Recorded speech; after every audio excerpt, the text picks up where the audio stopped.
Tá, gente, eu cometi um erro no último vídeo, não é capítulo 21, aquele foi capítulo 20 que nós lemos, tá? Então agora vamos ver o resumo do capítulo 22. Olha eu com o problema aqui, do capítulo 21, tá bom? Porque lembra que Paulo se despediu dos irmãos, no capítulo 20? Foi aquele chororô, e ele falou, vou voltar para Jerusalém, não sei o que vai acontecer comigo, mas eu vou voltar. Ele sabia de uma coisa, que ele não ia mais ver os irmãos. Diz assim o 21. Pega a sua Bíblia aí, acompanha comigo. Fica só me vendo, não.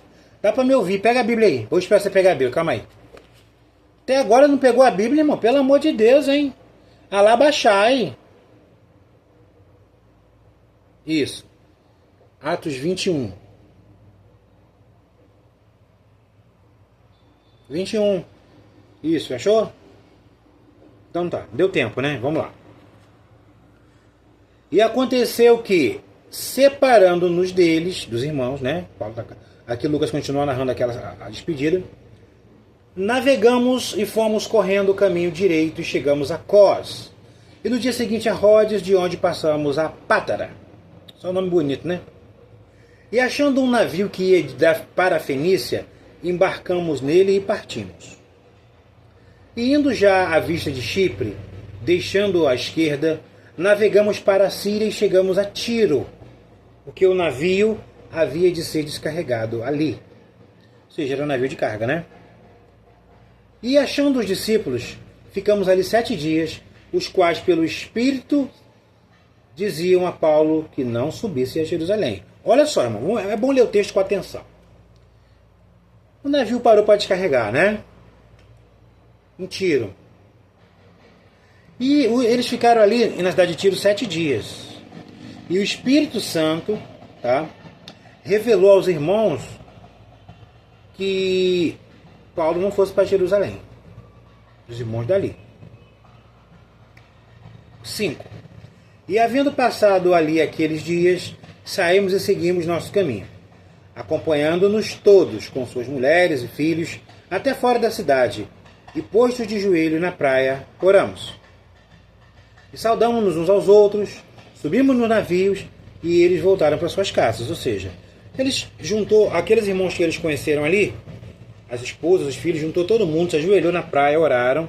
Eles voltaram, né? Eles eram de Tiro e Paulo e os irmãos que os acompanhavam voltaram para o navio, porque o navio ia embarcar novamente.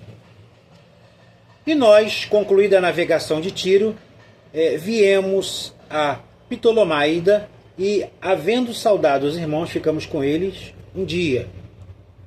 E no dia seguinte, partindo dali, Paulo e nós que com ele estávamos, chegamos a Cesareia, e entrando em casa de Filipe, o evangelista, que era um dos 7, ficamos com ele. E tinha este 4 filhas donzelas que profetizavam. Ou seja, Filipe tinha 4 filhas, né, donzelas virgens, que também profetizavam. O que é profetizar aqui? Essa é usada por Deus na profecia, tá? Aqui é ser usada por Deus na profecia. E demorando-nos ali por muitos dias, chegou da Judéia um profeta, por nome Ágabo. E vindo ter conosco, tomou a cinta de Paulo, a cinta, aquilo que amarrava na cintura, né? E ligando com seus próprios pés e mãos, disse: Isso diz o Espírito Santo, assim ligarão os judeus em Jerusalém o varão de quem é essa cinta, e o entregarão na mão dos gentios. E ouvindo nós isto, rogamos-lhe, tanto nós como os que eram daquele lugar, que não subisse a Jerusalém. Sabe o que Ágabo fez? Ágabo pegou a cinta, cinturão, não é uma fita, é uma faixa, amarrou ele mesmo, os pés dele e as mãos. Ficou amarrado e falou assim, ó, o Espírito Santo está dizendo que assim como eu estou amarrado aqui, o dono dessa cinta vai ser amarrado pelos gentios em Jerusalém.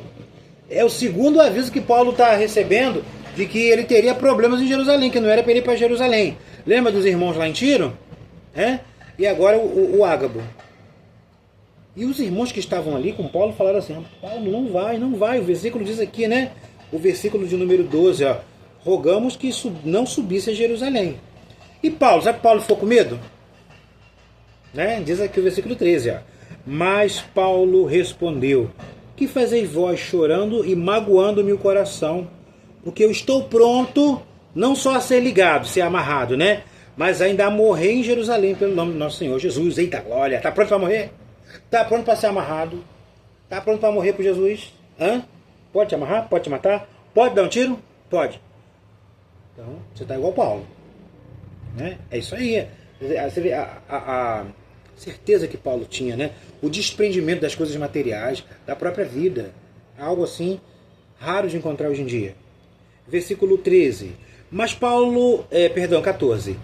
Como não podíamos convencê-lo, você não tinha como convencer Paulo, nos aquietamos dizendo, faça-se a vontade do Senhor. E depois daqueles dias, havendo feito os nossos preparativos, subimos a Jerusalém.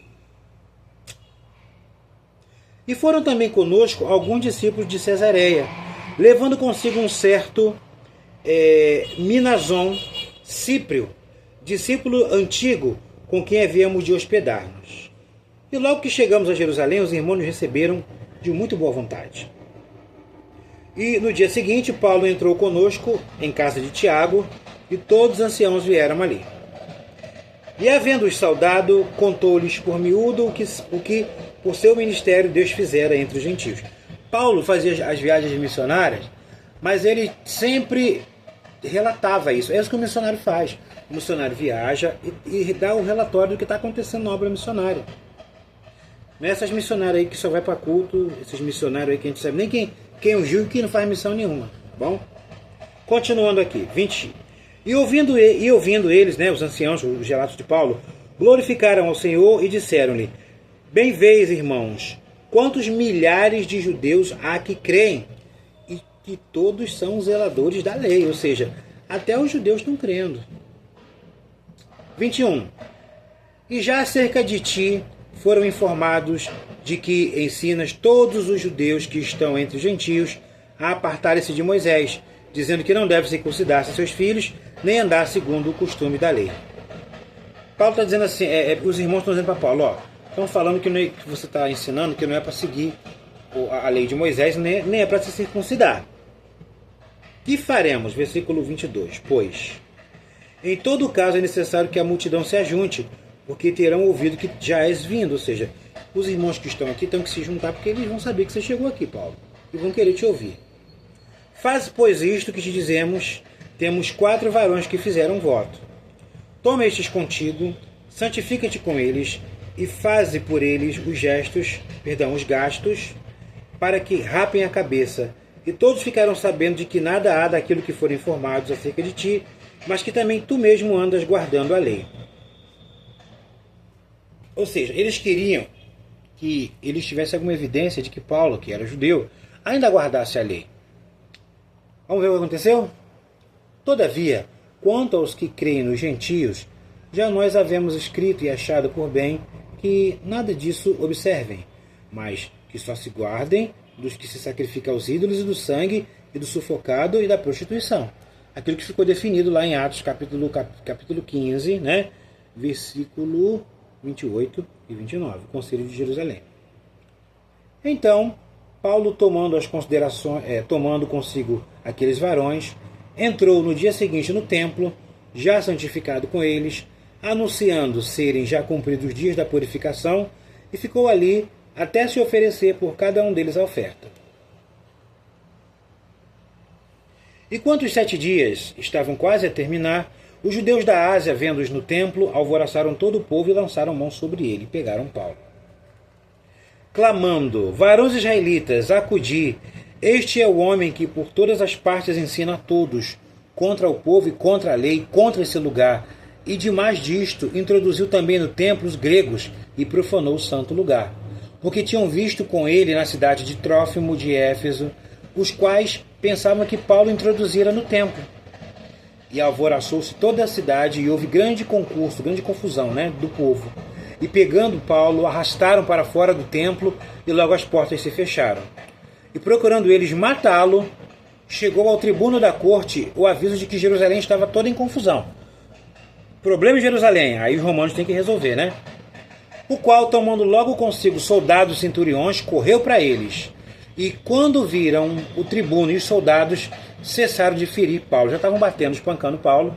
E aí quando eles viram os romanos chegar, eles pararam. Então, Aproximando-se o tribuno, o prendeu e o mandou atar com 2 cadeias e lhe perguntou quem era e o que tinha feito. E na multidão, uns clamavam de uma maneira, outros de outra.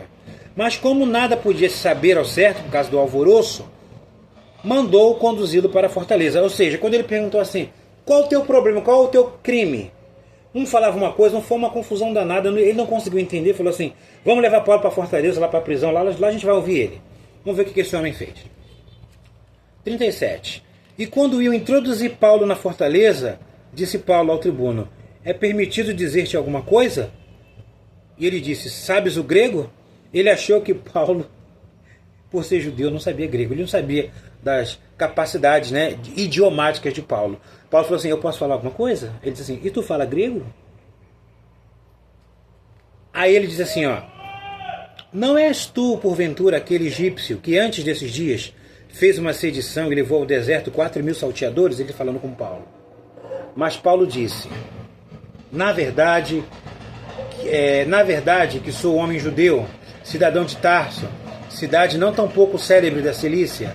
Rogo-te, porém, que me permita falar ao povo. Eu quero falar com o povo. Sou judeu da Cilícia.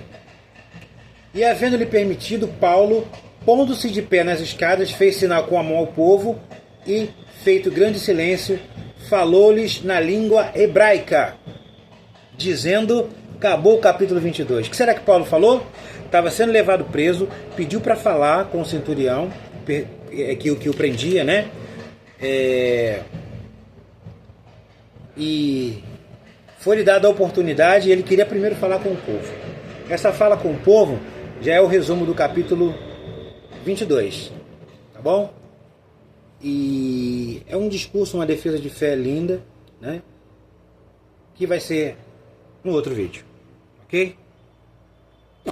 Um abraço, a paz do Senhor. Leia aí, hein? Já vimos o capítulo 20 e o 21.